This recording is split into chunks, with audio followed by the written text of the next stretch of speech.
Good morning mga farmers. Problema nyo ba yung uod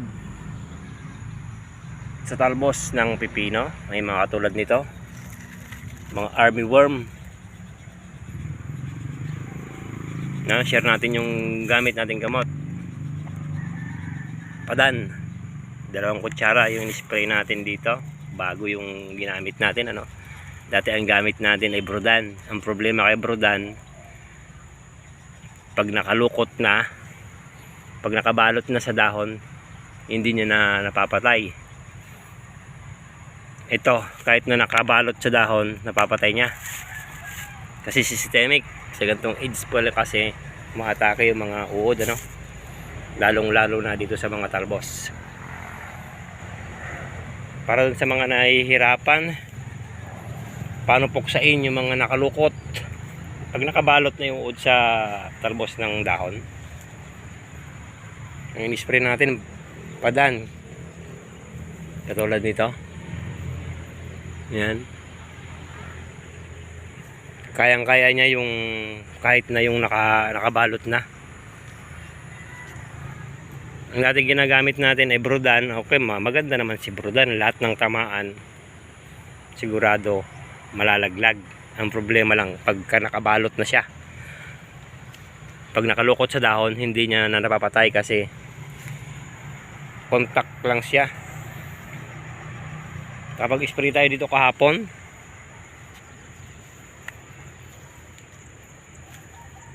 dito sa ating mga pipino, kasi dito part dito na nadali ng uod. Yung iba madalang lang naman,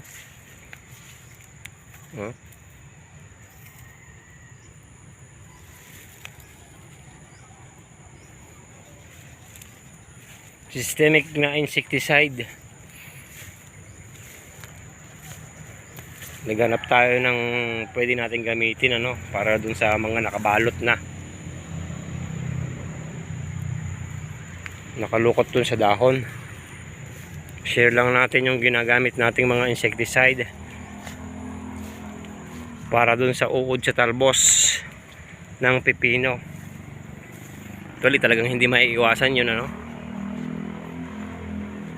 ito na itsura ni pipino. 23 days, 23, bali 25 na ngayon. 25 days, dumadami na yung bungang lumalabas.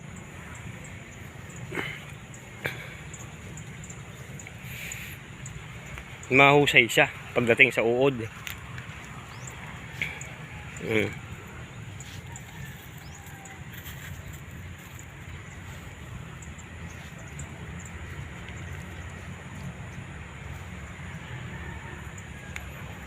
Flowering stage, 25 days. Malapit na to.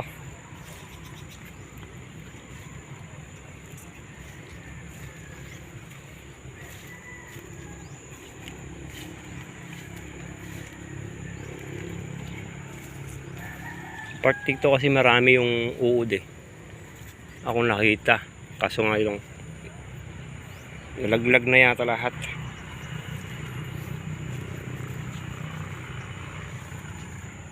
Para dun sa ating mga beginners, sa ating mga baguhan, beginners guide tayo paano puksain yung uod sa talbos ng pipino. Ito pala. Ayan,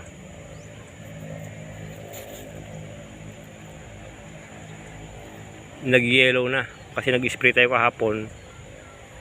Malabo. Nakabalot yan. Namatay na siya. Contact and stomach. Pag kumain, patay. Pag tinamaan, patay. Part dito medyo madamo pa. Hindi natin pa maasikaso yung tag dito, pag damo.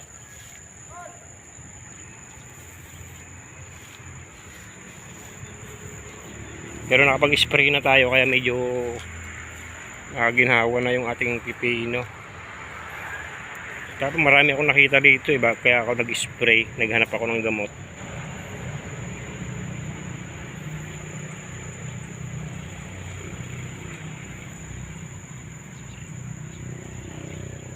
Naglaglagan na yata.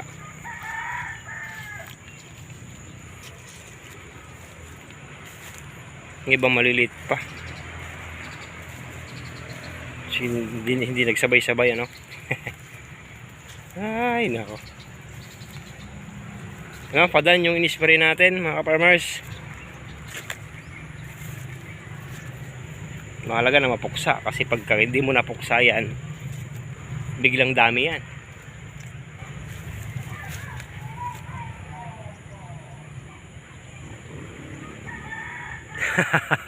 May dalang tayo ng manok, ipot ng manok. Ano yan? Tayo ng manok! Okay, salamat! Ay, shout out! Nag-aalaga kasi ng mga panabong na manok dito. Ayan, binibigay sa atin yung ipot ng manok.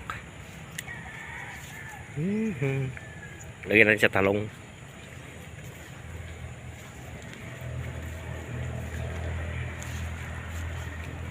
Yan, yan itsura.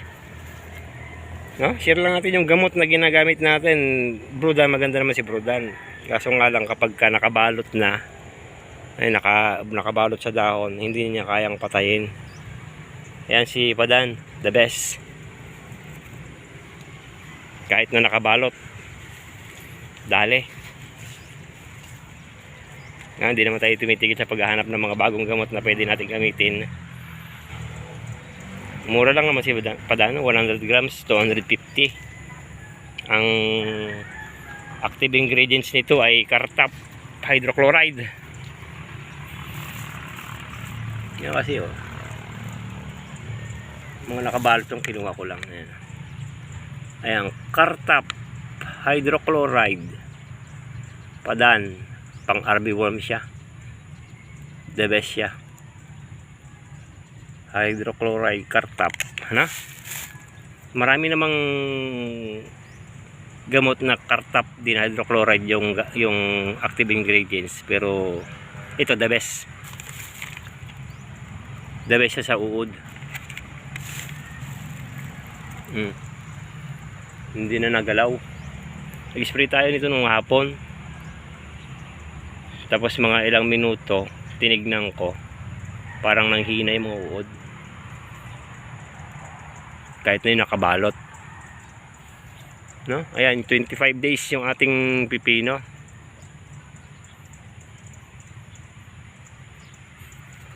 Patapos na. Part pa doon pala yung tatalian natin. Yung tali dito ay nako. Napakahirap magtali, napakadami kasi.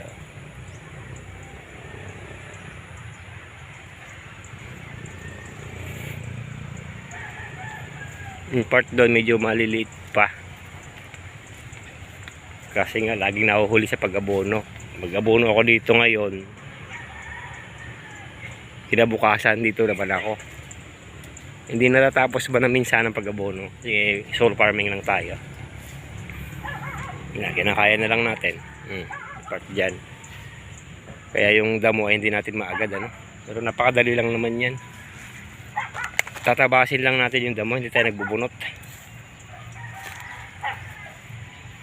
Ay mga pinagkainan ng uod. Asa na yung uod?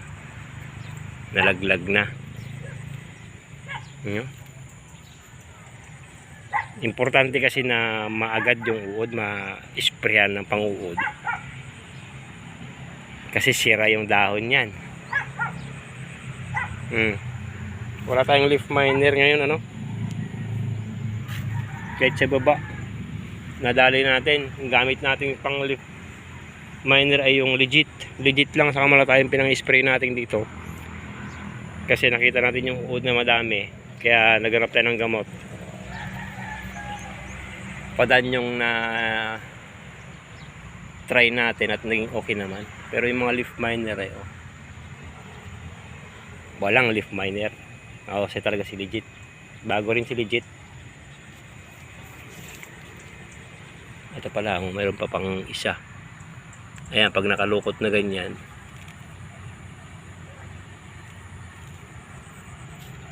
hirap nang patayin, ano? So wala, makadalawang spray lang tayo dito. Ubos na yung uod nito.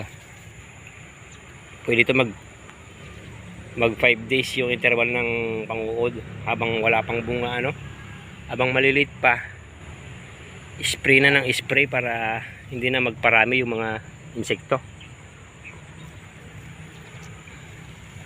Kasi pag hindi ka nakapag-spray at napisa yung mga itlog, boom, biglang dami yan, dami agad ng insekto, lagot, hirapan ka ng puksain.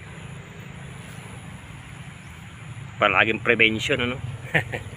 Ano, baka nga doon lang guys, update lang natin yung gamit nating insecticide na pang uod, pangkaraniwan sa ganitong age. Uod talaga kalaban yan, nagsisimula sa mga dahon malapit sa tarbos, lumulukot, ano. Thank you.